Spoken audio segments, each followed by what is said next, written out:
कपूर शर्मा के एक बयान के चलते मुस्लिम देश भारत को नसीहत देने में जुट गए हैं।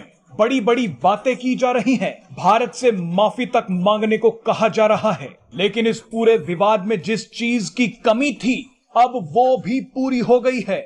आखिरकार चीन भी अब इस पूरे विवाद में कूद पड़ा है। चीन ने एक ऐसा ज्ञान दिया है जिसे सुनकर आपकी आंखों में आंसू आ जाएंगे। चीन ने कहा है कि इस पूरे विवाद को ठीक तरह से मैनेज किया जा सकता है। चीन यहीं नहीं रुका। चीन ने आगे कहा कि वो मानता है कि विभिन्न सभ्यताओं, विभिन्न धर्मों को एक दूसरे का सम्मान करना चाहिए।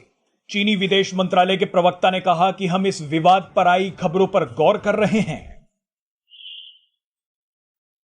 हैरानी तो देखिए कि चीन अपने शिनजियांग प्रांत में उइगर मुसलमानों के खिलाफ बड़े पैमाने पर अत्याचार कर रहा है, लेकिन बात एक दूसरे के सम्मान की कर रहा है। चीन में उइगर मुसलमानों का अत्याचार किसी से छिपा नहीं है।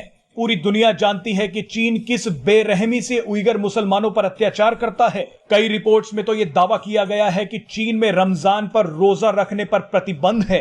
कुछ स्थानों पर मस्जिदों में नमाज नहीं पढ़ी जा सकती, और तो और दाढ़ी रखने और बुर्का पहनने की भी इजाजत नहीं है। लेकिन यहां पर चीन को एक दूसरे का सम्मान नहीं दिख रहा। भारत को हर छोटी चीज पर ज्ञान देने वाले ये मुस्लिम देश चीन के आगे घुटनों पर बैठ जाते हैं। ये मुस्लिम देश इस्लाम के खिलाफ कुछ नहीं सुनना चाहते, लेकिन चीन ने उसी इस्लाम को लगभग खत्म कर दिया है। आप हालत देखिए कि चीन इस्लाम से जुड़ी चीजों को नष्ट कर रहा है, लेकिन विरोध तो छोड़िए, ये मुस्लिम देश चीन के आगे आंख भी नहीं उठा पा रहे। मजे की बात तो देखिए कि मुस्लिम देशों के सबसे बड़े संगठन ओआईसी ने इस्लामोफोबिया के खिलाफ पाकिस्तान में एक बड़ा सम्मेलन किया।